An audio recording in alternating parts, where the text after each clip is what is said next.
perkasa, Kaulah Tuhanku yang hebat. Kuasa iblis dikalahkan, surga bumi bersorak. Kuasa iblis dikalahkan, surga bumi bersorak. Kuasa iblis dikalahkan, surga bumi bersorak. Haleluya. Oh, shanarada. Haleluya. We worship you, Jesus. We worship you, Lord. We worship you. Haleluya.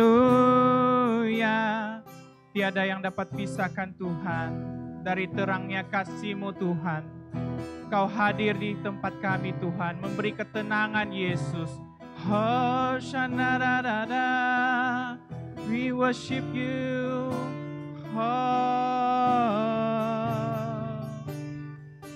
Haleluya. Haleluya. Thank you, Jesus. Thank you, Lord. Tiada yang dapat pisahkan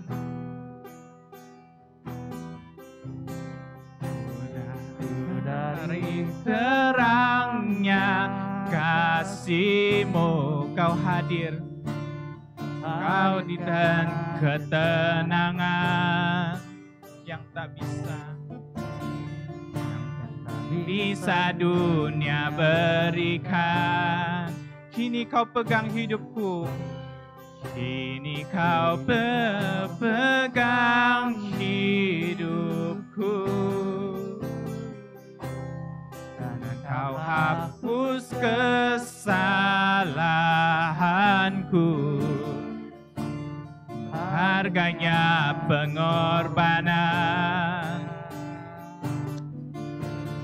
yang memberikan keselamatan. Kau hadir, Tuhan. Kau hadir di setiap langkahku. Ku aman di dalam hadirat-Mu. Kau buktikan Engkau setia. Kan ku angkat tinggi tanganku, kan ku angkat tinggi tanganku. Tandaku berserah kepadamu selamanya. Engkau setia. Kini Kau pegang hidupku, kini Kau pegang hidupku, dan Kau hapus kesalahanku. Berharganya pengorbanan yang memberikan keselamatan.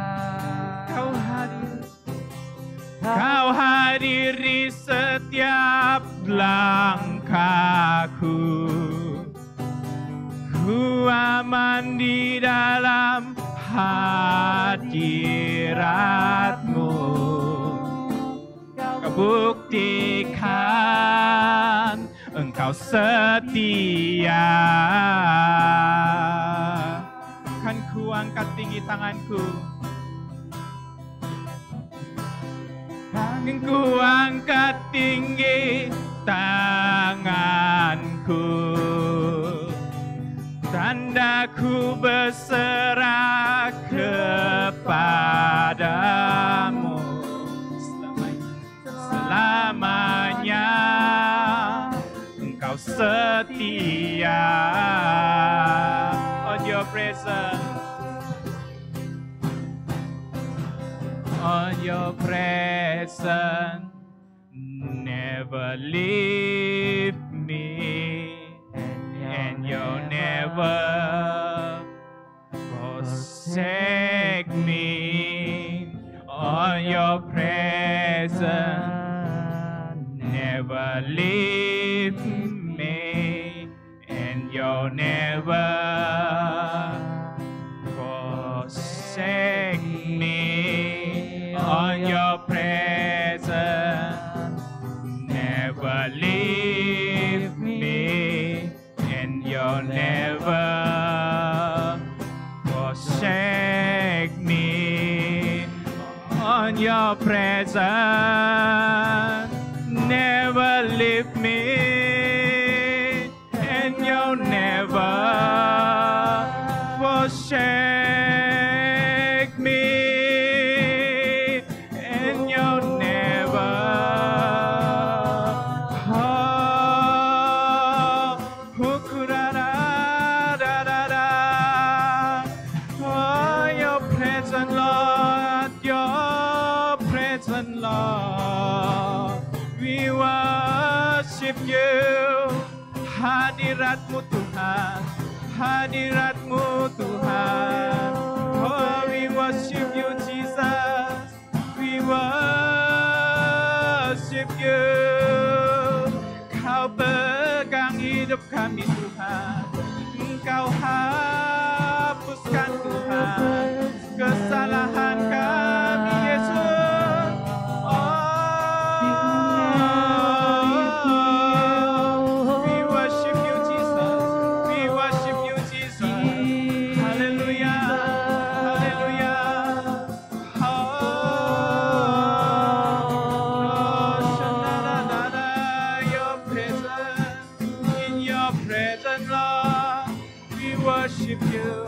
Hadirat-Mu Yesus, hadirat-Mu Tuhan.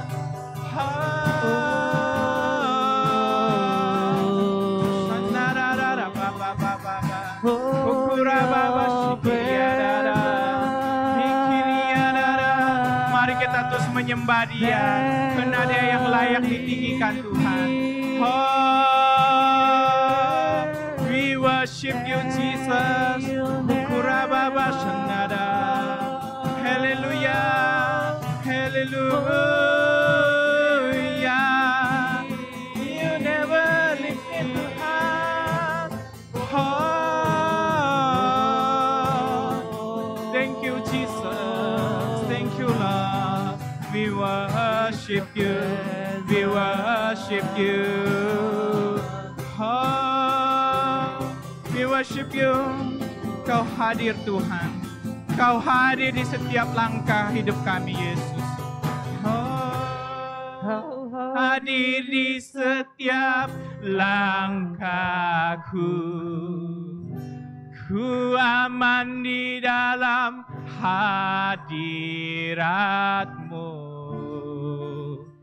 Kau buktikan Engkau setia. Haleluya. Kau hadir. Ku angkat tinggi tanganku, tandaku berserah kepadamu. Selamanya Engkau setia. Kau hadir. Mari kita nyatakan Kau hadir di setiap langkahku. Kau hadir di setiap langkahku. Ku aman di dalam hadirat-Mu. Kau buktikan Engkau setia. Ku angkat, kan ku angkat tinggi tanganku, tandaku berserah kepadamu. Selamanya, selamanya Engkau setia. Engkau setia, Tuhan. Engkau setia, Tuhan. Oh, Engkau Kau hadir di setiap langkahku Tuhan. Thank you Jesus. We worship you Jesus. Aku aman Tuhan di dalam hadirat-Mu. Kau buktikan Tuhan, Kau buktikan Kau setia. Thank you Jesus. We worship you. Haleluya. Haleluya. Mari kita terus sembah Dia. Bapa Engkau setia Tuhan. Haleluya. Hukurabashiki dia dada. Mari kita nyatakan penyembahan ini. Aku mau seperti-Mu Yesus. Haleluya. Bapa Kau setia Tuhan. Engkau tidak pernah meninggalkan kami Yesus. Dan ku percaya Engkau milikku dan ku milikmu Yesus. Shanada. Bapa Kau setia. Bapa Kau setia, takkan meninggalkan, dan ku percaya Engkau milikku dan ku milikmu. Kerinduanku, tinggikan nama-Mu, tinggikan nama-Mu, karena ku tahu Tuhan, karena ku tahu Engkau dalamku dan ku dalam-Mu. Ubah hati kami Tuhan, ubah hatiku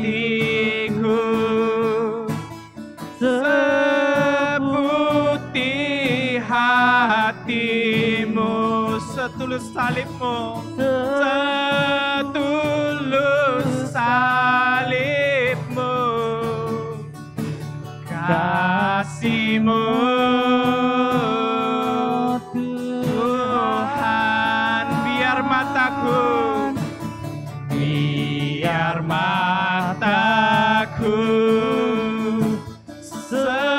seperti mata-Mu. Pancarkan kasih-Mu Tuhan, pancarkan kasih-Mu. Ku mau jadi, seperti-Mu Tuhan, seperti-Mu. Mari kita nyatakan kerinduanku. Haleluya. Kerinduanku, tinggikan nama-Mu, tinggikan nama-Mu, karena ku tahu Engkau dalamku dan ku dalam-Mu. Ubah hatiku Tuhan, ubah hatiku seputih hati-Mu, setulus salib-Mu, kasih-Mu Tuhan. Biar mataku seperti mata-Mu. Pancarkan Tuhan, pancarkan kasih-Mu. Ku mau jadi mari menyembah Tuhan. Ubah hatiku seputih hati-Mu, seputih hati-Mu, setulus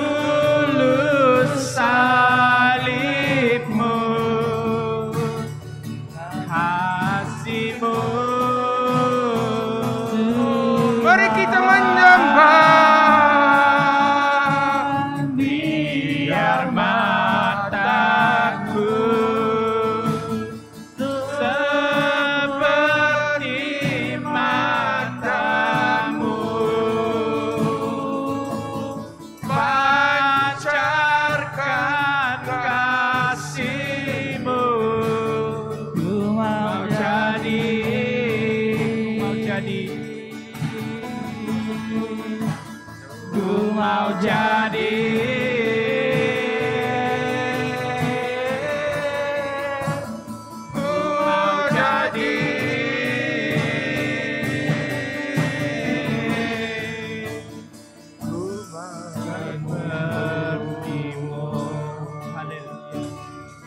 Ku mau jadi sepertimu.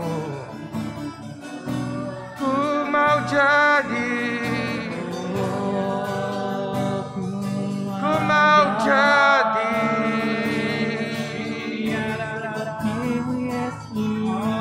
Ku mau jadi.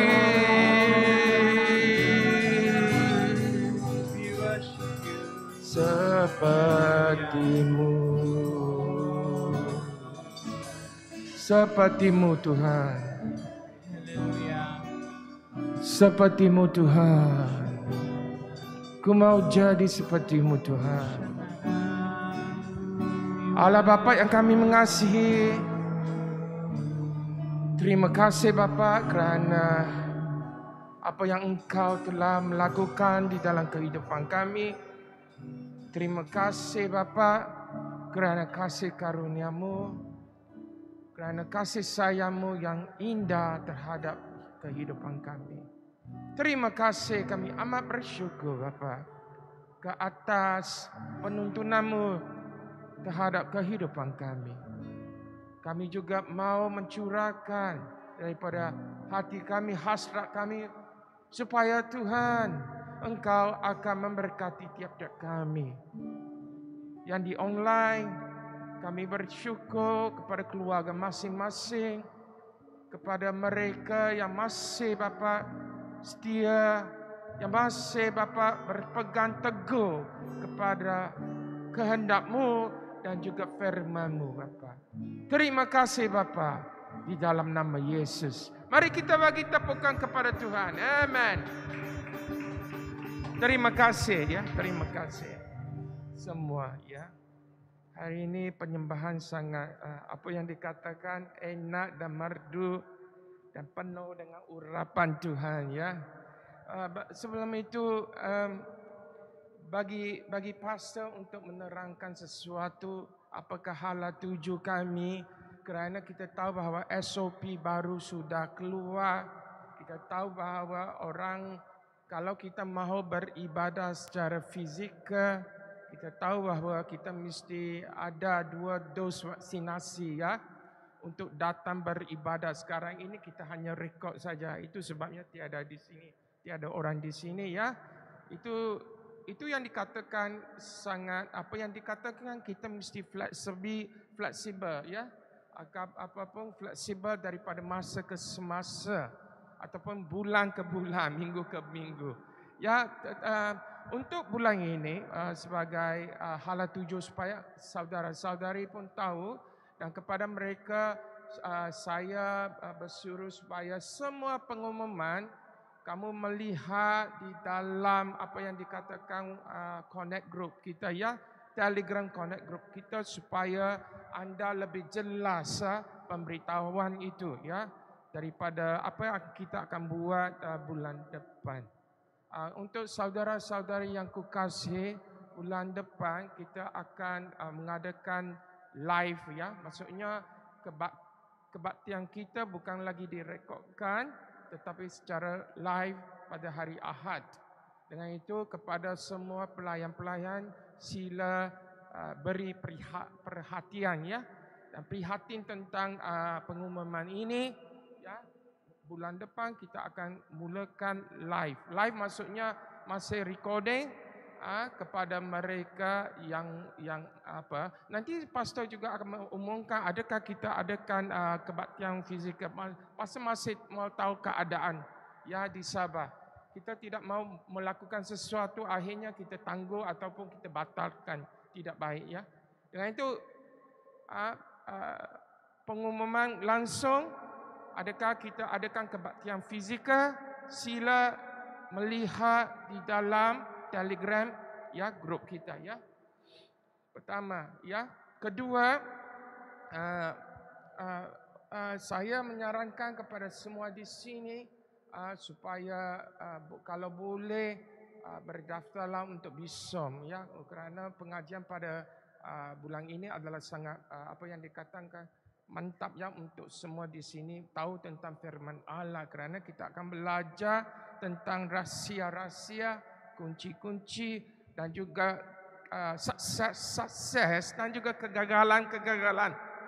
Okay, pelayanan masa awal apa yang dikatakan early beginning of our history, itu adalah sejarah pelayanannya sebenarnya untuk tiap-tiap kita untuk tahu. Itu sebabnya ya dia ada di dalam firman Allah ya. Sebelum Pak Denny akan datang untuk melayani kami, kita tahu ketiga kau tahu kenapa pastor tumbuh janggut balik ya? Tengok ya. Ada janggut sekarang 1 minggu ya. Bukan pastor ini mau tukar ubah, kerana kita tahu bahawa sekarang ini saya sudah menjadi datuk rohani ya. Datuk rohani maksudnya begini. Ya, Pastor Albert kalau dia dapat dos yang kedua, dia akan datang ke Kota Kinabalu ya bulan depan. Dengan itu dia akan menjadi bapa rohani tiap-tiap di sini, dan pastor sudah dipromosikan sebagai datuk rohani. Alright, bukanlah. Just I like to go back to my beard. Dulu pastor pun ada janggut ya. Sudah lama. Okey, mari kita rujuk kepada satu firman Allah ya untuk kita mulakan, kerana ini adalah satu siri tentang misi dia ya, itu maksudnya misi Tuhan ya. Tentang kehidupan kita sebenarnya Tuhan ada misi untuk tiap-tiap kami di sini. Itu sebabnya tiap-tiap dari kalangan kita untuk mesti seharusnya mencari misi Tuhan, panggilan Tuhan dalam kehidupan kita. Mari kita rujuk kepada Mazmur pasal yang ke-6. Sebenarnya ini adalah satu mazmur yang mazmur maksudnya nyanyian ya, nyanyian yang dicipta oleh Raja Daud untuk memberi penyembahan yang mulia kepada Tuhan. Dan kita juga tahu bahawa Raja Daud sebenarnya a man after God's heart. Kita tahu bahawa dia sebenarnya adalah orang yang berkenan kepada Tuhan. Dengan itu di sini Raja Daud mengatakan ini, akulah yang telah melantik rajaku. Tafsiran tidak begitu jelas, kerana melantik itu sebenarnya adalah nasak. Nasak dalam bahasa Ibrani maksudnya aku yang mencurahkan, yang meninggikan, ya, yang mengkuduskan rajaku. Maksudnya dia mencurahkan seluruh bahagian tubuhnya, emosinya, jiwanya dan juga rohnya kepada Tuhan. Di Sion, gunungku yang kudus. Maksudnya di sini bahawa untuk misi Raja Daud sebenarnya adalah misi untuk mencurahkan penyembahan kepada Tuhan, untuk mengasaskan kerajaan Allah. Itu sebabnya dia adalah akar kepada Jesse, di mana kita tahu bahawa keluarga apa yang dikatakan pokok pohon keluarganya adalah ada kaitan dengan Yesus Kristus.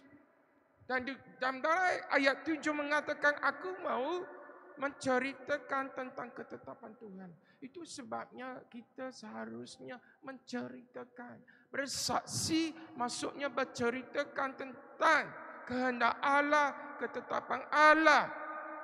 Nah, dia berkata kepadaku, ada kaitan dengan saksi Tuhan. Kalau saudara mahu dikenali sebagai anak dia, kita mesti meninggikan bapa kita.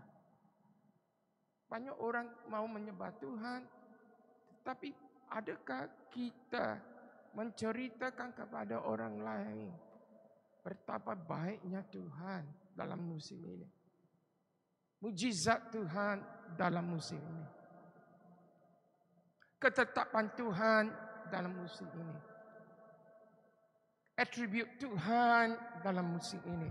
Ini sangat baik untuk kita tahu.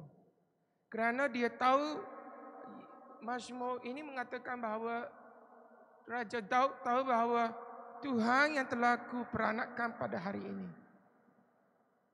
Dia tahu. Dia tahu tentang kuasa Tuhan. Kenapa kita dijadikan anaknya. Itu sebabnya dia cakap begitu. Ya, tentang pembekatan, kerana ini sangat penting. Banyak orang tidak memahami.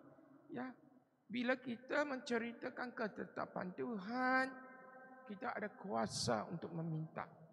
Kepada mereka di sini ada sebab kekurangan, kuasa meminta ialah untuk menceritakan ketetapan Tuhan. Itu sebabnya dalam ayat 8, mintalah kepadaku, maka bangsa-bangsa akan kuberi kepadamu. Itu adalah misi Raja Daud, supaya meminta dari Tuhan bangsa-bangsa, supaya meminta dari Tuhan, supaya kuasa Tuhan menjamah komunitas kita pada musim ini.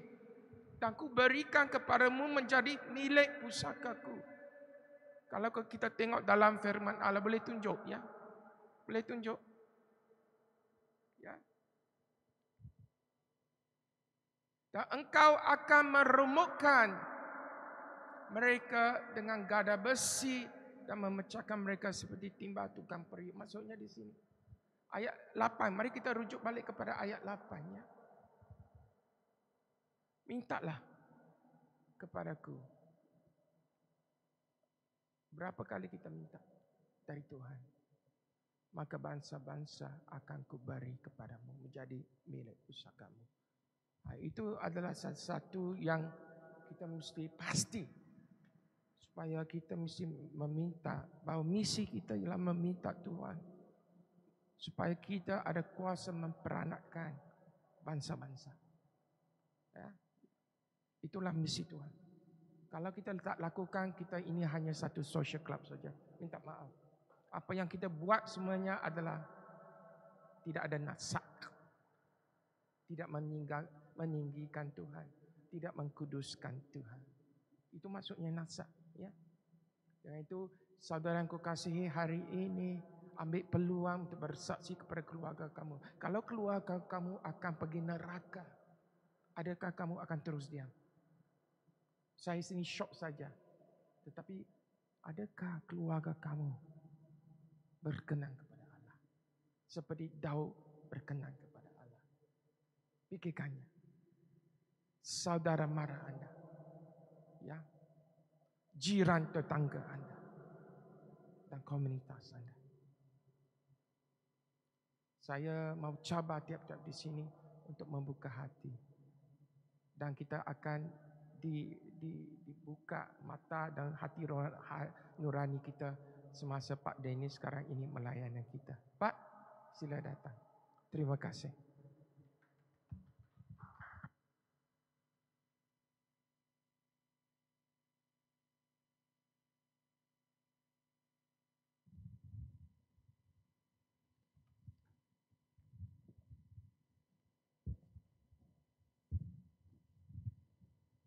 Haleluya. Shalom, shalom. Shalom, selamat pagi kepada kita semua. Yang mengikut ibadah ini di atas talian, puji Tuhan.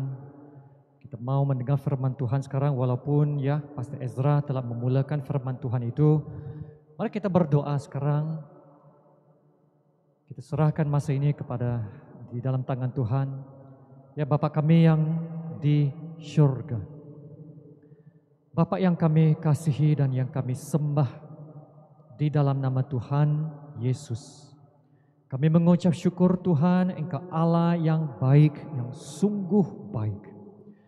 Karena Tuhan Engkau telah menyatakan rencana-Mu kepada kami. Engkau telah menyatakan rencana keselamatan-Mu kepada manusia. Sehingga Tuhan Engkau datang, Engkau turun dan Engkau menyelamatkan kami. Dan telah mengangkat kami menjadi anak-anak-Mu. Dan telah meletakkan suatu misi, suatu rencana di dalam hidup kami Tuhan Bapa. Supaya Tuhan melalui hidup kami dapat menggenapi rencana-Mu yang besar itu. Seperti mana yang selalu kami doakan Datanglah kerajaan-Mu ya Tuhan, jadilah kehendak-Mu di bumi seperti di surga. Ya Tuhan, persiapkan kami melalui perkongsian kami pada pagi ini, supaya Tuhan kami akan dapat dibangkitkan semula, ya Tuhan, untuk melaksanakan rencana-Mu yang luar biasa melalui hidup kami Tuhan. Terima kasih Bapa, dalam nama Tuhan Yesus kami berdoa dan ucap syukur. Amin. Haleluya. Ya, kita di dalam siri Missio Dei ini. Dan mungkin kamu tertanya, apa ini Missio Dei ya? Sebenarnya dia adalah bahasa Latin ya. Bahasa Latin yang bermaksud misi Tuhan. Missio Dei atau misi Tuhan, dia adalah satu topik yang sangat besar lah, sangat besar yang merangkumi banyak sudut, banyak perkara. Tapi di dalam siri kita dalam bulan ini kita fokus kepada pekerjaan Tuhan. Pekerjaan Tuhan di dalam kehidupan manusia. Ya, bagaimana Tuhan dapat memakai manusia untuk melaksanakan ataupun menggenapi misinya yang luar biasa itu ya. Dan kita akan melihat beberapa pribadi, dan bahagian saya ialah Daud ya, misi Tuhan di dalam kehidupan Daud. Dan misi Tuhan itu dapat kita tahu dari halaman yang pertama, Alkitab. Ya, halaman yang pertama itu adalah surat Kejadian. Ya, surat Kejadian dalam pasal yang pertama, dalam ayat yang pertama, disitulah kita dapat lihat misi Tuhan. Ya, seperti mana yang kita sudah tahu dalam Kejadian bab yang pertama, ayat yang pertama itu tentang ciptaan Allah. Ya, dan katanya demikian. Pada mulanya Allah menciptakan langit dan bumi. Itulah misi Tuhan, ya, Allah menciptakan langit dan bumi. Dan kerja penciptaan ini masih berterusan ya sampai hari ini. Yaitu Tuhan masih melakukan kerja penciptaannya di dalam hidup manusia. Di dalam hidup manusia. Dan Tuhan mau bekerja di dalam hidup kita, terutamanya orang-orang percaya, untuk mencapai satu tujuan yang sangat penting. Itu supaya akhirnya kita semua akan menjadi seperti Yesus. Amin. Ya, seperti mana yang kita nyanyikan tadi ya, ku mau jadi seperti Yesus. Dan itulah misi Tuhan di dalam hidup kita yang sekarang ini. Yang sekarang ini ya. Di dalam Alkitab dalam 1 Yohanes bab 3. 1 Yohanes bab 3 ayat 2 ada berkata begini. Saudara-saudaraku yang kekasih, sekarang kita adalah anak-anak Allah, tetapi belum nyata apa keadaan kita kelak. Akan tetapi kita tahu bahwa apabila Kristus menyatakan dirinya, yaitu pada kedatangan Yesus yang kali kedua itu, maka kita akan menjadi sama seperti Dia. Amin. Sebab kita akan melihat Dia di dalam keadaannya yang sebenarnya. Ya, maka sekarang Tuhan masih bekerja mengubah kita supaya kita akan menjadi semakin menyerupai Yesus. Maka kita lihat sekarang kehidupan Daud. Kehidupan Daud dan apakah misi Tuhan di dalam kehidupan Daud dan bagaimana Tuhan melaksanakan misi itu di dalam kehidupan Daud. Bagaimana Tuhan mahu memenuhi misi itu. Dan bagaimana kerja Tuhan di dalam kehidupan Daud itu ada relevan dengan kita semua. Dan apa yang kita dapat belajar supaya kita boleh juga jadi seperti yang Daud itu. Ya. Nah, mari kita lihat kehidupan Daud sekarang. Saya mulakan satu ayat di dalam Kisah Para Rasul sebagai pengenalan kepada Daud. Ya, Kisah Para Rasul bab 13 ayat 22. Setelah Saul, itu Raja Saul disingkirkan, Allah mengangkat Daud menjadi raja mereka. Tentang Daud, Allah telah menyatakan, aku telah mendapat Daud bin Isai seorang yang berkenan di hatiku dan yang melakukan segala kehendakku. Wow, ada beberapa perkara yang dapat kita lihat di dalam satu ayat ini sebagai pengenalan kepada Daud ini. Nah, kita tahu ya Daud ini dari keluarga Isai, bapaknya Isai. Dan Daud telah dipilih ataupun diangkat menjadi raja yang seterusnya yang akan menggantikan Raja Saul. Dan kita tahu bahwa Daud itu memang terkenal sebagai seorang yang berkenan di hati Tuhan. Ya, berkenan di hati Tuhan bermaksud dia adalah seorang yang sangat perindu Tuhan. Ya, mempunyai satu hati yang sangat dekat kepada Tuhan, yang sangat sensitif kepada hadirat Tuhan. Dan itulah dia hati yang berkenan di hati Tuhan, ya, dekat kepada Tuhan, perindu Tuhan. Dan satu lagi perkara yang sangat penting tentang Daud, yang sebelum ini belum pernah saya lihat, tetapi kali ini bila saya kaji dan teliti ayat ini, saya telah mendapat satu perkara yang sangat penting, yaitu Daud adalah seorang yang melakukan segala kehendakku. Dalam ayat itu berkata, melakukan segala kehendakku. Dan ini adalah sangat penting. Dan inilah yang menjadikan Daud itu seorang yang berkenan di hati Tuhan. Ya saudara, kalau kita mau hati yang berkenan kepada hati Tuhan, kita boleh memiliki hati yang seperti itu. Yaitu kalau kita melakukan segala kehendak Tuhan. Dan kalau kamu perhatikan di sini tentang Daud, orang yang melakukan kehendak Tuhan adalah orang yang sangat dekat kepada Tuhan. Begitu juga sama orang yang dekat kepada Tuhan adalah juga orang yang melakukan kehendak Tuhan. Dua-duanya sejajar. Boleh nampakkah itu? Ya, kalau dia adalah seorang yang sangat rindu kepada Tuhan, sangat mengasihi Tuhan, maka dia juga adalah seorang yang melakukan kehendak Tuhan. Dan orang yang melakukan kehendak Tuhan, dialah juga orang yang mengasihi Tuhan. Begitu. Ya, maka dua perkara ini diperlukan. Melakukan kehendak Tuhan, mengasihi Tuhan. Yesus ada berkata, saya tidak dapat tunjuk dalam slide, tiba-tiba dia datang. Yesus berkata dalam Yohanes 14 ayat 15. Yohanes 14:15. Jikalau kamu mengasihi aku, kamu akan menuruti segala perintahku. Saudara, Yesus berkata ini, jikalau kamu mengasihi aku, kamu akan melakukan segala perintahku. Kamu lihat kedua-duanya selaras. Kasih dan melakukan kehendak Tuhan. Amin. Ya, pertama kali kita melihat kemunculan Daud di dalam Alkitab, dalam Perjanjian Lama ialah apabila Nabi Samuel pergi ke rumah Isai. Ya, pergi ke rumah Isai mahu mencari Daud itu. Sebab Nabi Samuel mahu mengurapi Daud untuk menjadi raja.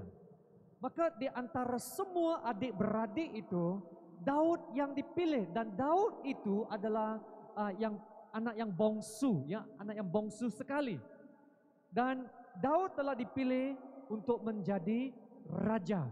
Tapi bila Daud dipilih, pada masa itu Daud masih seorang yang pemuda, seorang yang masih remaja, masih muda, seorang gembala yang hanya menjaga domba-domba. Apa yang dia tahu tentang pemerintahan? Apa yang dia tahu tentang politik? Apa yang dia tahu tentang kerajaan? Daud bukannya dari kerabat diraja, kan? Betul kan? Daud bukannya dari kerabat diraja. Tapi inilah pilihan Tuhan. Inilah misi Tuhan di dalam kehidupan Daud.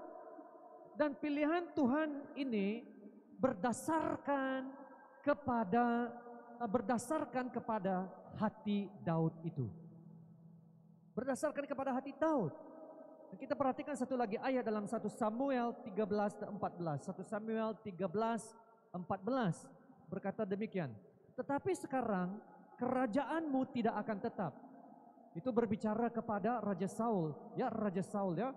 Dan Tuhan memberitahu Raja Saul, Tuhan telah memilih seorang yang berkenan di hatinya. Dan Tuhan telah menunjuk dia menjadi raja atas umatnya, karena engkau, Raja Saul, engkau Saul tidak mengikuti apa yang diperintahkan Tuhan kepadamu. Nah, inilah bezanya Raja Saul dan Daud.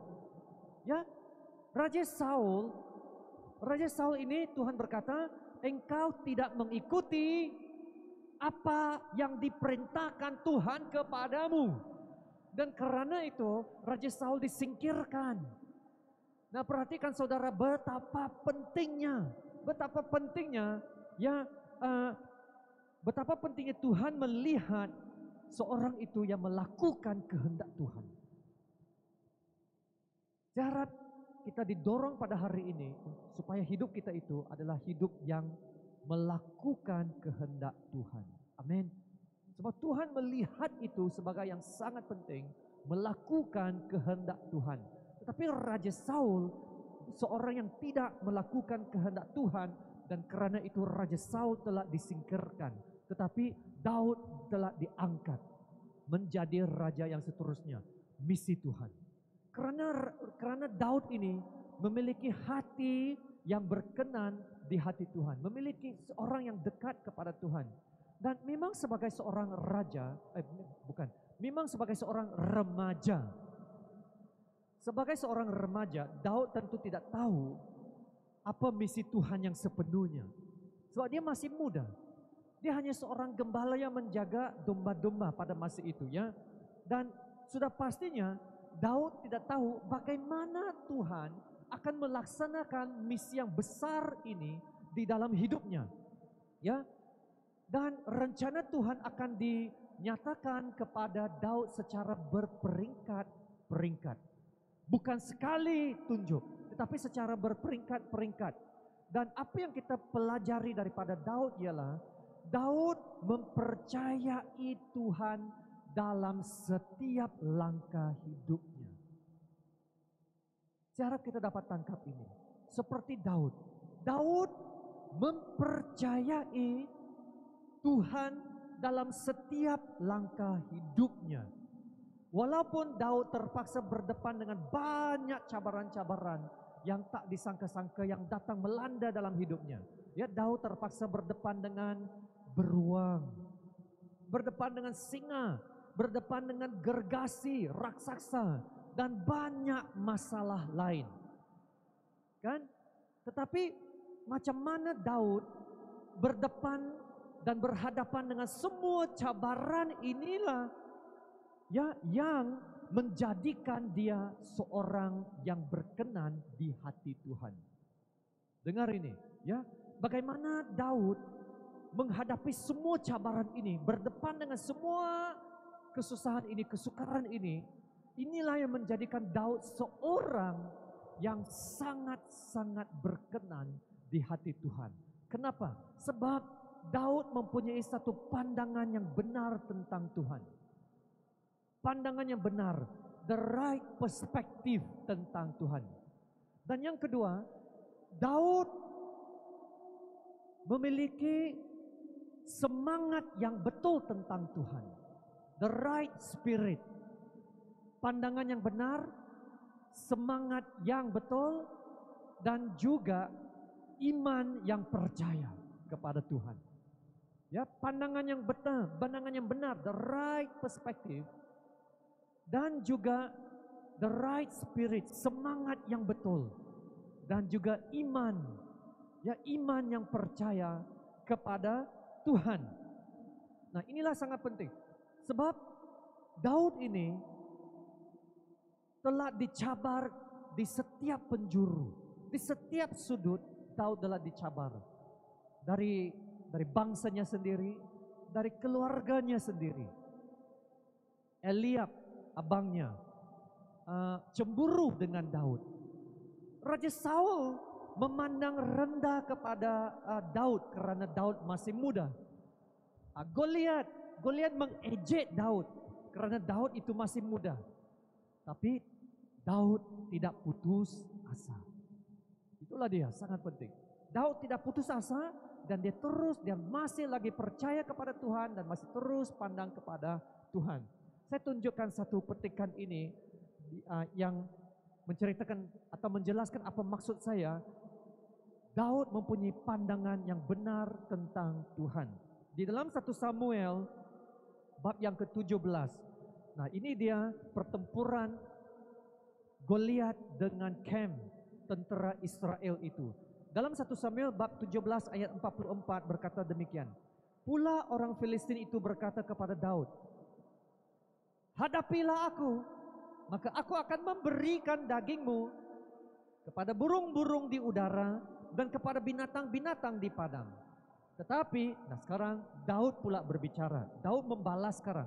Tapi Daud berkata kepada orang Filistin itu, engkau mendatangi aku dengan pedang dan tombak dan lembing.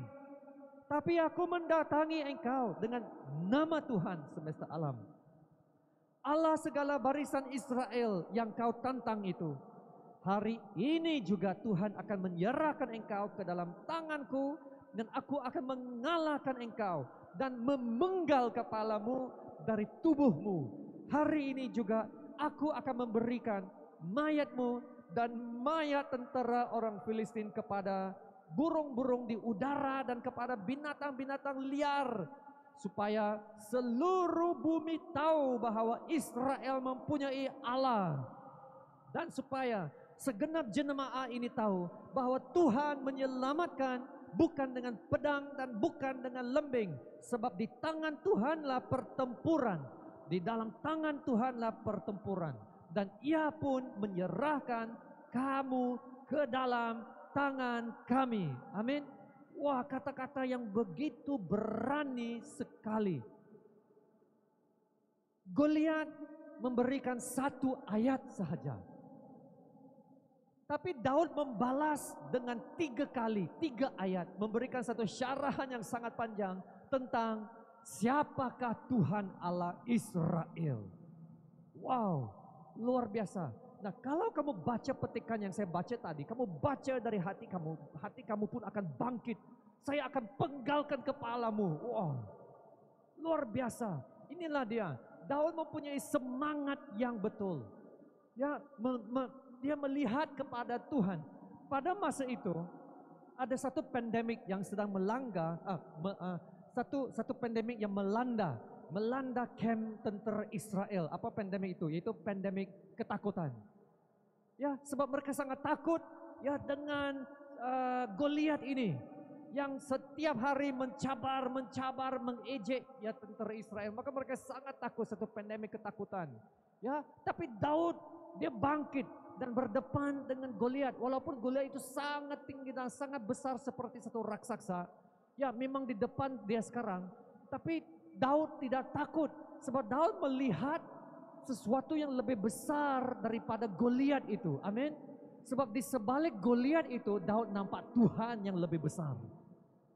Wow, itulah dia ubat kepada pandemik ketakutan. Ubat dia adalah Tuhan, melihat kepada Tuhan. Di tangan Tuhanlah pertempuran.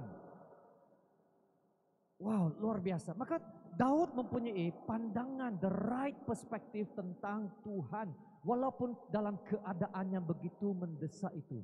Daud mempunyai semangat yang betul. Dan Daud mempunyai iman yang percaya. Dia melihat segala-galanya dari mata iman. Dia melihat segala-galanya dari mata iman. Dia bukan melihat kepada Goliat, tetapi dia melihat dengan mata iman. Nah, inilah dia yang saya dapat belajar. Marilah kita lihat dengan mata iman. Bagaimana mata iman kita hari ini? Bila kita lihat sekeliling kita, adakah kita lihat hanya pandemik sahaja? Kemelut pandemik ini yang begitu tak menentu itu. Ya, case yang semakin meningkat. Bagaimana mata iman kita? Adakah mata iman sekarang kita sangat kabur, tidak begitu jelas? Bila mata iman kita tak begitu jelas, itulah kita akan sangat risau, sangat takut dan sangat risau. Maka kalau mata iman kita itu sangat kabur, tak jelas, nak bersihkan dulu sekarang. Ya, cucikan mata iman kita itu. Ya, supaya kita lihat lebih jelas lagi dengan mata iman itu. Amin kah? Ya, ingat ini, mata iman mestilah jelas.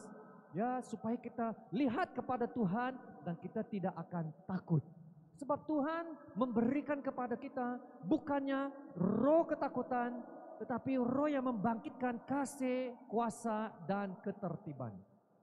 Maka dengan hati itu, Tuhan terus bekerja di dalam kehidupan Daud dan menggunakan keadaan dan situasi ya Daud itu untuk memperlengkapi Daud, untuk mengajar Daud, untuk membimbing Daud, untuk membentuk Daud, untuk melaksanakan misi Tuhan di dalamnya. Yaitu Tuhan apa jua keadaan, situasi yang Daud sedang lalui, Tuhan pakai semuanya itu untuk mengajar Daud. Bermaksud semua yang Daud lalui itu, keadaan yang Daud lalui itu ada tujuan ilahinya. Ada tujuannya, bukan secara kebetulan dia berdepan dengan beruang, berdepan dengan singa, berdepan dengan Goliat itu. Ada tujuannya untuk membentuk Daud untuk menjadi raja nanti sesuai dengan kehendak Allah. Dan saudara, saya percaya inilah juga yang Tuhan bekerja di dalam hidup kita. Tuhan akan memakai keadaan kita. Tuhan akan memakai situasi kita untuk membentuk kita, untuk melaksanakan misi Tuhan di dalam hidup kita. Inilah dia, saudara, Tuhan akan bekerja di dalam kita dulu sebelum Tuhan bekerja melalui kita. Dan ini termasuk memakai keadaan-keadaan sekeliling kita. Itu saudara, Tuhan bukan saja bekerja semasa keadaan kita itu baik, baru Tuhan bekerja. Tidak. Tuhan juga bekerja pada masa keadaan kita itu tergoncang. Bila kita menghadapi kesusahan, bila kita di dalam kegagalan, Tuhan boleh bekerja melalui semuanya itu. Ada amin? Maka jangan kita senang putus asa. Sebab Tuhan boleh memakai kegagalan kita. Wow. Tuhan boleh memakai kekecewaan kita. Tuhan boleh memakai keputusasaan kita. Tuhan boleh memakai ketidaksempurnaan kita itu.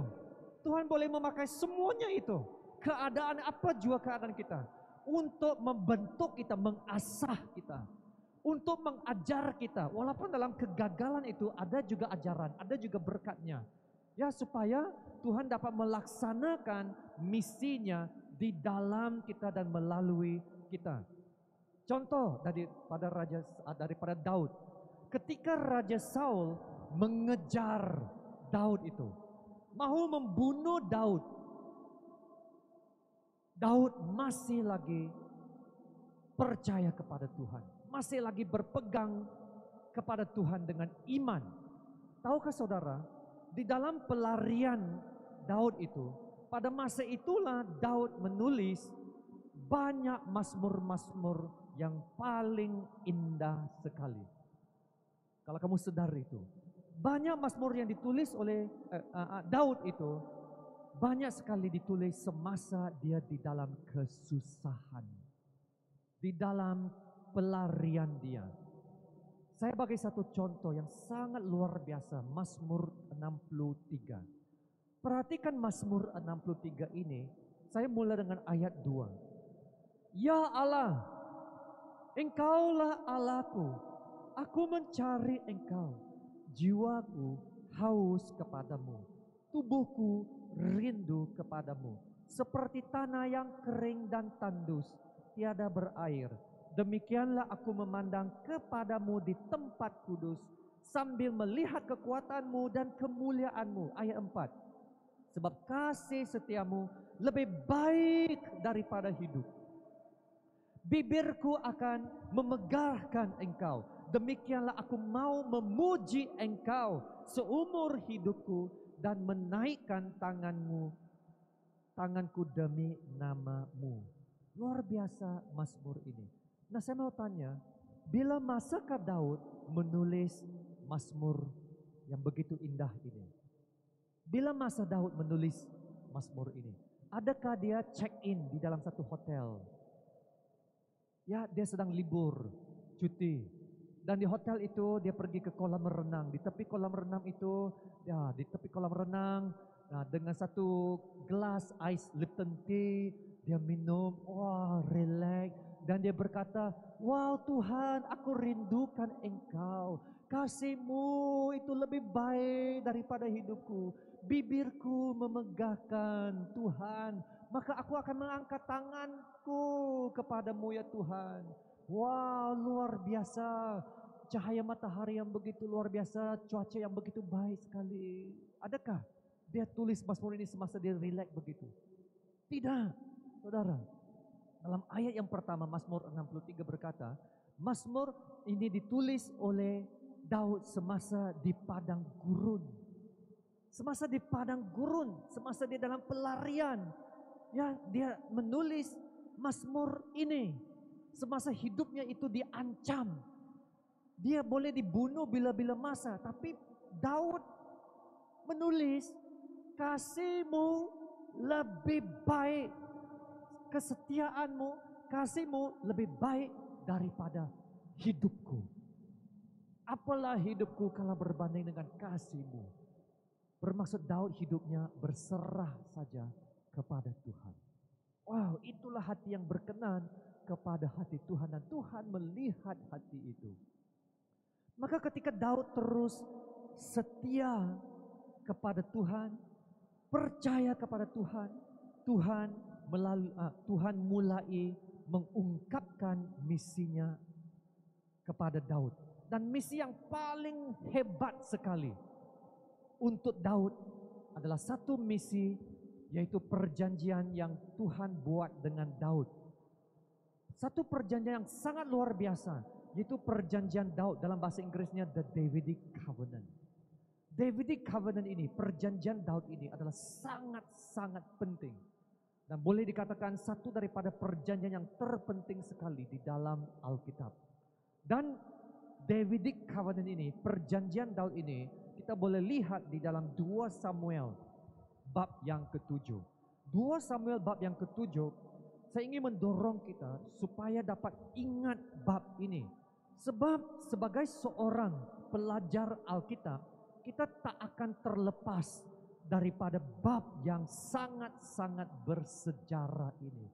Sebab disinilah Tuhan telah memasuki satu perjanjian yang sangat penting dengan Daud, yang ada kaitan dengan kita, yang ada masa depannya, ya, yaitu di dalam 2 Samuel 7:16. Dia adalah satu bab yang sangat panjang, tetapi dapat diringkaskan dalam satu ayat ini.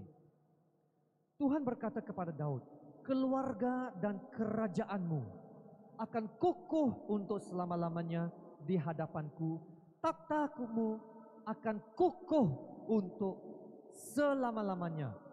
Yaitu Tuhan berjanji kepada Daud, keluargamu, kerajaanmu, takhtamu akan kukuh untuk selama-lamanya. Janji Tuhan dengan Daud. Tapi kita tahu Daud sudah meninggal. Dan sekarang yang memerintah Israel bukannya kerajaan Daud. Sudah tidak ada lagi. Lalu di mana janji Tuhan ini, ya? Nah, inilah dia yang sangat penting. Inilah yang dikatakan nubuatan Mesia. Nubuatan yang messianic, ya. The Messianic prophecy, nubuatannya Mesia, yaitu Tuhan menjanjikan dari keturunan Daud akan datangnya seorang penyelamat dunia yang kita tahu adalah Yesus Kristus, penyelamat dunia, raja atas segala raja. Dan pemerintahannya akan diletakkan di atas bahu Yesus Kristus yang akan datang, yang akan lahir, yang akan menjadi penasihat yang ajaib, Allah yang perkasa, Bapa yang kekal, Raja damai. Amin. Wow, inilah dia, begitu luar biasa perjanjian Tuhan yang Tuhan buat dengan Daud. Tapi ada masalahnya. Masalahnya ialah 4 bab kemudian, ya ini 2 Samuel 7. Tapi 4 bab kemudian, yaitu dalam bab yang ke-11, Daud jatuh ke dalam dosa yang paling memalukan, yaitu berzina dengan Batsyeba. Dan bukan saja berzina, tetapi Daud juga melakukan satu jenayah yang sangat besar, yaitu telah membunuh suami Batsyeba. 2 dosa yang begitu besar. Maka adakah Tuhan membatalkan janji? Membatalkan semua janji-janji itu dengan Daud karena Daud telah berdosa? Tidak. Saudara, Tuhan tidak membatalkan janjinya dengan Daud. Kita harus bersyukur karena itu. Kalau Tuhan membatalkan janjinya dengan Daud, maka perjanjian Daud itu tidak akan ada lagi dan Yesus tidak akan datang. Yesus tidak akan lahir dari keturunan Daud. Bermaksud, ini sangat penting saudara. Walaupun manusia itu tidak setia, tetapi Tuhan tetap setia. Tuhan tidak membatalkan janjinya dengan Daud. Tuhan setia melaksanakan misinya. Tuhan setia kepada janjinya. Tuhan pegang janjinya dan Tuhan menggenapi janjinya itu. Walaupun manusia itu telah berdosa, walaupun Daud itu tidak setia. Tuhan tidak lepaskan Daud begitu sahaja. Tuhan pegang Daud lagi walaupun dia telah berdosa. Tuhan berdepan dengan Daud. Tuhan menghadapi Daud. Tuhan menyedarkan Daud. Tuhan menginsafkan Daud. Sehingga Daud sedar. Dan bila dia sedar, dia bertaubat. Dan yang luar biasanya, Daud berkata begini. Dalam 2 Samuel 12:13. Ini sangat luar biasa. Satu ayat yang sangat pendek tetapi luar biasa. Daud berkata, aku sudah berdosa kepada Tuhan. Bagi saya ini sangat luar biasa. Sebab kenapa? Sebab Daud bila dia disedarkan, bila dia diinsafkan oleh Tuhan, dia tidak membagi apa-apa alasan pun. Dia tak bagi apa-apa alasan. Dia tidak kata, kenapa begini? Sebab ini. Bukan seperti politik yang bila sudah ada skandal kan, wah banyak alasan. Banyak alasan yang berkata, wah ini video macam saya, suara macam saya, tapi bukan saya. Tapi bukan Daud. Daud bila diinsafkan, dia terus sahaja mengaku, aku sudah berdosa kepada Tuhan. Wow. Dan atas penyesalan ini, Daud menulis satu lagi mazmur pertobatan yang paling luar biasa. Kita tahu mazmur itu adalah mazmur 51 kan. Mazmur 51 kita lihat sekejap mazmur 51 ini. Mazmur 51 ayat 12 berkata begini. Jadikanlah hatiku tahir, ya Allah, dan perbaharuilah batinku dengan roh yang teguh. Janganlah membuang aku dari hadapanmu, dan janganlah mengambil rohmu yang kudus daripadaku. Bangkitkanlah kembali padaku kegirangan kerana selamat yang daripadamu, dan lengkapilah aku dengan roh yang rela. Ayat 15. Maka aku akan mengajarkan jalanmu kepada orang-orang yang melakukan pelanggaran, supaya orang-orang berdosa berbalik kepadamu. Wow. Bila Daud sudah insaf, dia serahkan hidupnya kembali kepada Tuhan. Inilah petikan ataupun doa yang harus kita belajar juga. Satu doa yang begitu hancur hatinya dan kembali kepada Tuhan. Dan Tuhan pulihkan Daud. Tuhan restore, pulihkan Daud. Dan Daud berkata, maka aku akan mengajar jalanmu. Bila kita sudah bertaubat, hidup sudah berubah. Nah sekarang kita menjadi saksi untuk Tuhan di dalam misi Tuhan. Ini yang seharusnya terjadi dengan kita semua. Bila kita sudah bertaubat, Tuhan bekerja di dalam hidup kita. Mengubah hidup kita. Maka kita pasti akan ada beban ini. Untuk mengajarkan jalanmu kepada orang-orang yang melakukan pelanggaran. Supaya orang-orang berdosa berbalik kepadamu. Misi Tuhan di dalam hidup Daud. Melalui situasi yang telah Daud lalui itu. Satu perkara yang saya belajar tentang hal ini. Bagaimana penyesalan Daud berbeza dengan penyesalan Yudas yang mengkhianati Yesus. Yudas dia sadar dia telah mengkhianati Yesus. Dia sadar dia insaf, tapi dia mengambil nyawanya sendiri. Daud lain, Daud dia insaf dan dia bertaubat dan dia kembali kepada Tuhan. Inilah kuncinya, kembali kepada Tuhan. Kembali kepada Tuhan. Dan bila Daud kembali kepada Tuhan, Tuhan menerima pertobatannya dan Tuhan mengampunkan dosanya. Tuhan memulihkan perhubungannya. Dan Tuhan terus bekerja di dalam hidup Daud untuk melaksanakan misinya. Ini yang sangat penting saudara. Sebab ada orang yang mereka kata dosa saya itu begitu besar sekali, sangat besarlah. Saya rasa Tuhan tidak akan ampuni saya. Sebab dosa saya begitu besar. Tapi kita belajar daripada hidup Daud ini. Betapa besar dosa Daud, besar lagi kasih karunia Tuhan. Wow. Ini yang kita dapat lihat daripada kehidupan Daud. Betapa besar dosa Daud.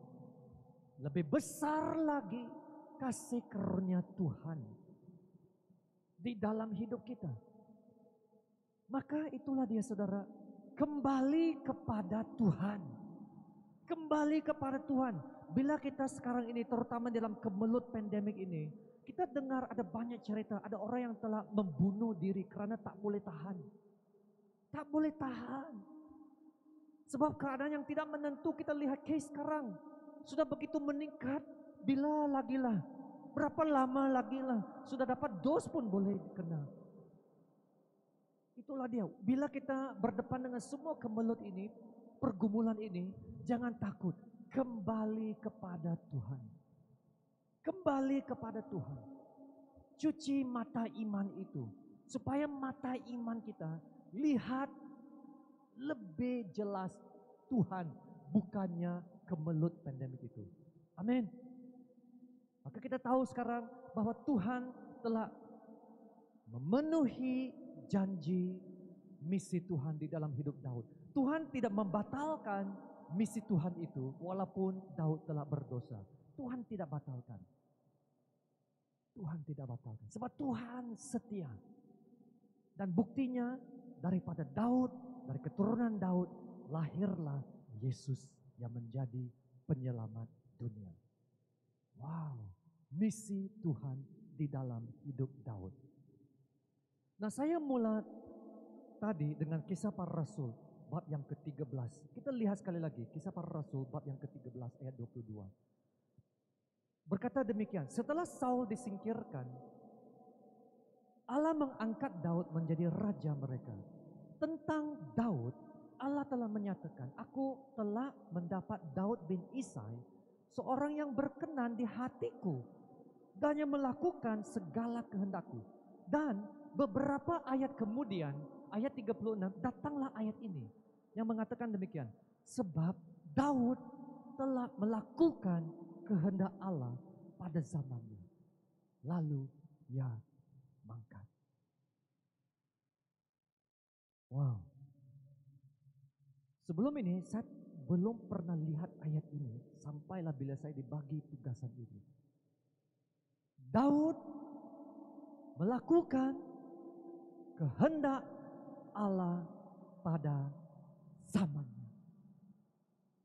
Daud melakukan kehendak Allah pada zamannya. Yang satu ayat yang sangat singkat meringkaskan kehidupan Daud, tapi sudah cukup memadai. Bila saya lihat ayat ini, saya teliti ayat, merenungkan ayat ini, tiba-tiba datang satu ide. Katakan kalau saya meninggal ya, saya meninggal dunia. Dalam upacara pengkebumian saya, kalau Pastor Ezra lah, ya, yang saya harap Pastor Ezra akan berkata begini, ya, dalam upacara pengkebumian saya. Saudara kita yang kekasih, mesti ada kekasih ya, oke? Saudara kita yang kekasih, Danny Pang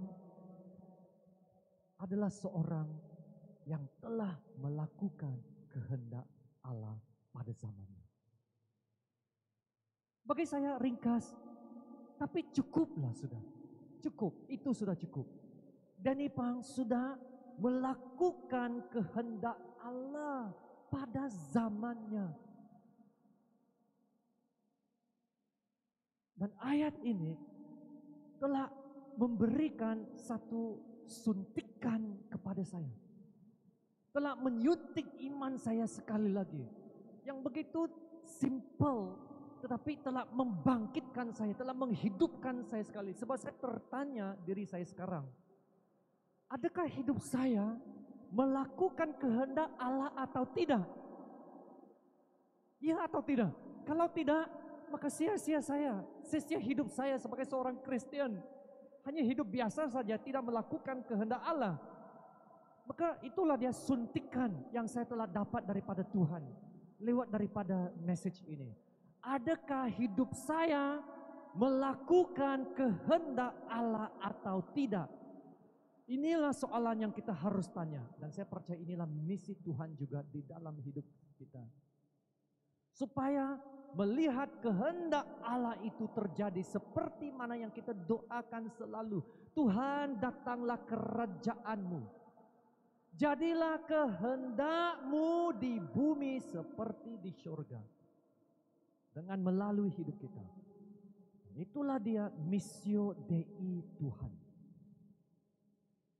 Missio Dei Tuhan. Misi Tuhan adalah untuk melihat tangan Tuhan itu bekerja di dalam hidup kita, umat Tuhan itu, untuk melaksanakan misi Tuhan di dalam hidup kita.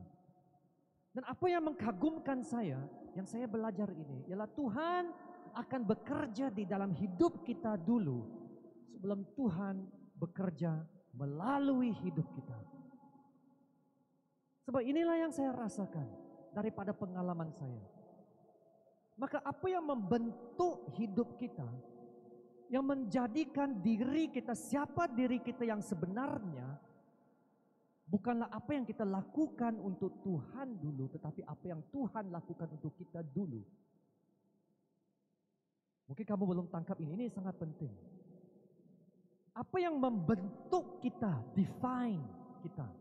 Apa yang menjadikan kita, menjadikan diri kita, siapakah saya ini? Bukannya apa yang saya buat untuk Tuhan, tetapi apa yang Tuhan lakukan dalam hidup kita. Sebab kalau ikut dunia macam mana membentuk hidup kita, macam mana dunia membentuk hidup mereka, macam mana menjadikan diri mereka siapa mereka, ialah mesti ada kelayakan dulu. Mesti ada sijil, mesti ada kedudukan, mesti ada harta, mesti ada semua ini. Barulah, oh inilah saya. Tapi di dalam Yesus bukan. Di dalam Yesus ialah apa yang Tuhan lakukan di dalam diri kita dulu. Seperti mana ayat yang berkata dalam Efesus, ya. Ini bagi saya Efesus 2:10 berkata, kita ini adalah buatan Allah yang dicipta di dalam Yesus Kristus untuk melakukan pekerjaan-pekerjaan yang telah dipersiapkan Allah sebelumnya. Inilah dia, kita adalah buatan Allah. Tuhan yang bekerja di dalam kita. Kitalah buatan Allah yang dicipta di dalam Yesus Kristus untuk melakukan pekerjaan-pekerjaannya. Begitu juga Alkitab mengatakan kita adalah bangsa yang terpilih, imamat yang rajani, bangsa yang kudus, umat kepunyaan Allah, supaya kita memberitakan perbuatan-perbuatan yang besar daripada Dia yang telah memanggil kita keluar dari kegelapan kepada terang. Saudara, dari mana kita dapatnya gelaran-gelaran ini? Bangsa yang terpilih, imamat yang rajani, umat kepunyaan Allah, bangsa yang kudus. Bukan daripada apa yang kita buat, melainkan apa yang Tuhan telah lakukan dalam hidup kita. Itulah maksud saya. Itulah sebabnya Paulus berkata, akan hal ini aku yakin sepenuhnya, yaitu Ia yang memulai pekerjaan yang baik di dalam aku akan meneruskannya sampai pada akhirnya pada hari Kristus Yesus. Wow, Tuhan bekerja di dalam kita supaya Tuhan dapat bekerja melalui kita. Sebenarnya Tuhan tak perlukan manusia untuk melakukan misinya. Sebab dari mula lagi Tuhan mencipta langit dan bumi. Macam mana Tuhan mencipta langit dan bumi? Dia panggil manusia kah? Mari kita ciptakan langit dan bumi bersama-sama. Tidak kan? Tuhan mencipta langit dan bumi hanya dengan firman. Tuhan berfirman, maka jadilah. Betul tak? Manusia pun tak terlibat. Tapi, wow, bila Tuhan nampak iman, wah, Tuhan akan bekerja melalui iman itu. Aminkah? Nah, bila Tuhan nampak, wah, Joyce, ada iman, wah, Tuhan akan bekerja melalui Joyce di sana. Wow. Bila Tuhan nampak, wow, Eunice ada iman, Tuhan akan bekerja melalui iman Eunice sana. Bila Tuhan nampak Jenny ada iman, Tuhan akan bekerja melalui iman Jenny itu. Itulah dia. Maka bangkitlah iman kamu, aktifkan iman kamu. Amin. Iman, Tuhan akan bekerja melalui iman. Maka bersedialah menjadi bejana yang dipakai oleh Tuhan untuk melaksanakan misi Tuhan di dalam dan melalui hidup kita. Ingat ya, Tuhan lihat kepada kesediaan kita. Kesediaan, bukannya apakah kebolehan, kemampuan yang kita ada. Bila kita sedia, Tuhan inilah aku, pakailah hidupku. Wah, itulah iman. Dan Tuhan akan pakai. Kita harus berhati-hati ya dengan kerendahan hati yang palsu. Paham? Kerendahan hati yang palsu berkata demikian. Bukan saya lah. Tak boleh saya. Bukan saya, bukannya jangan saya, jangan pilih saya tak boleh ini. Siapalah saya? Itu dia. Kerendahan hati yang palsu. Kalau kita buat begini, sebenarnya itu dosa. Sebab kita tak percaya kekuasaan Tuhan yang dapat bekerja di dalam hidup kita. Ingat, Tuhan lihat kesediaan. Tuhan lihat iman. Sebab ingat ya, Tuhan boleh memilih apa yang bodoh untuk memalukan orang-orang yang berhikmat. Tuhan boleh memilih orang yang lemah untuk memalukan orang yang kuat. Amin. Kita bukannya bodoh kan? Amin. Ya, maka bersedia menjadi bejana yang dipakai oleh Tuhan. Jangan ada kerendahan hati yang palsu. Dan Tuhan tidak akan memberikan misi yang besar. Ini dia. Eunice buat sekarang. Begitu besar. Sebab Tuhan tahu kemampuan kita. Saya belajar ini. Saya bukan dilahir seorang pendeta. Saya bukan dilahir seorang pengajar. Saya bukan dilahir seorang guru Alkitab. Tetapi saya belajar ini. Langkah demi langkah. Ambil dulu langkah kecil. Langkah demi langkah. Tuhan tahu. Ya, Tuhan akan pakai keadaan sekeliling untuk melatih kamu. Yang pentingnya sedia. Seperti mana yang Tuhan lakukan dengan Daud. Dari seorang gembala yang menjaga domba-domba, barulah menjadi raja yang menjaga rakyat. Gembala yang menjaga umat Tuhan. Mula dengan langkah yang kecil. Bila kita setia dengan langkah yang kecil, Tuhan akan memberikan pertanggungjawab yang lebih besar. Maka saudara, sudah sediakah untuk dipakai Tuhan untuk melaksanakan misinya bagi kemuliaan Allah?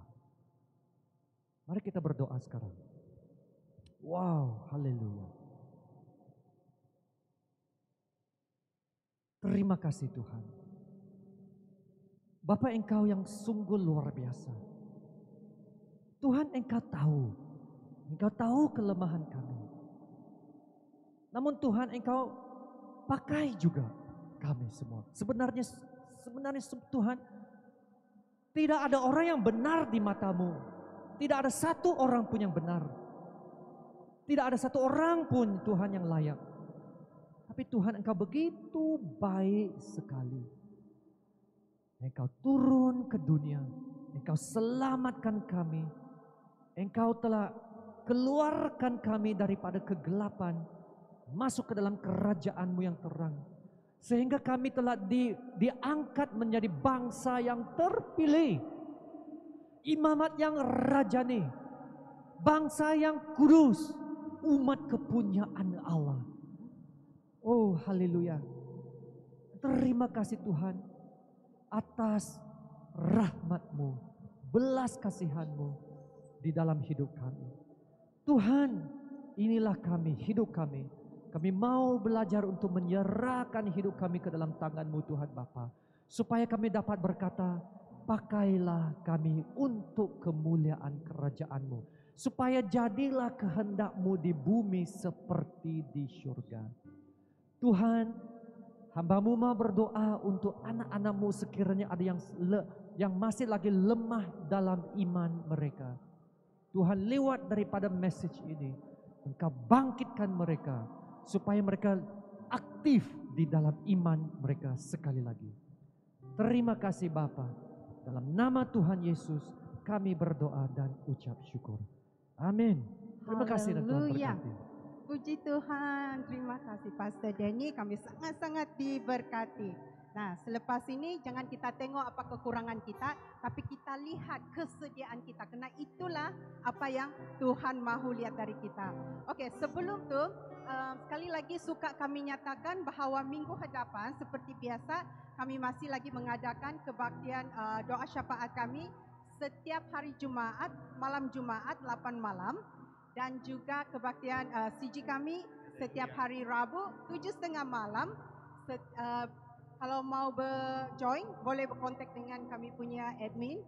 Dan seperti biasa kami juga mau mengongsikan perkara yang sudah jemaat kami lakukan pada hari Sabtu hari Minggu yang lalu, di mana kumpulan Emmanuel yang dipimpin oleh Sis Eunice Fong kami telah melaksanakan food bank, di mana beliau telah mendistribute makanan kepada para pekerja di hospitality industry.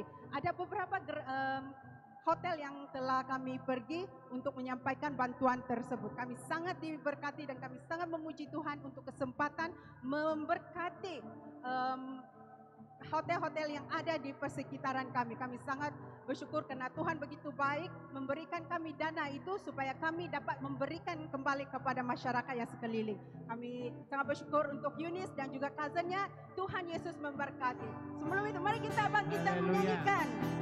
Haleluya.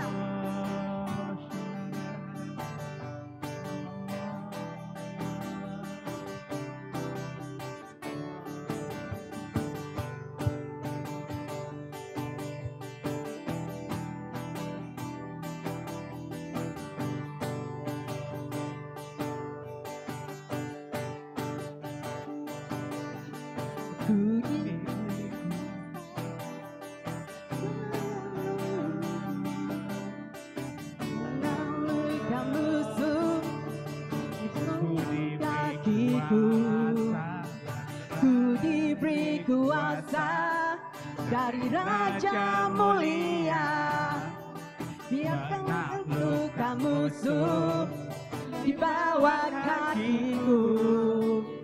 Ku pakai kuasa dari Raja mulia.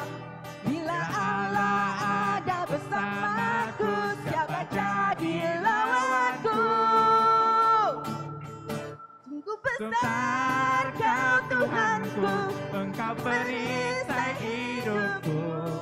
Ku berdiri dengan iman, dalam Yesus Tuhan, Kau yang memberi kemenangan. Ku bersorak merayakan, terpujilah Engkau Raja.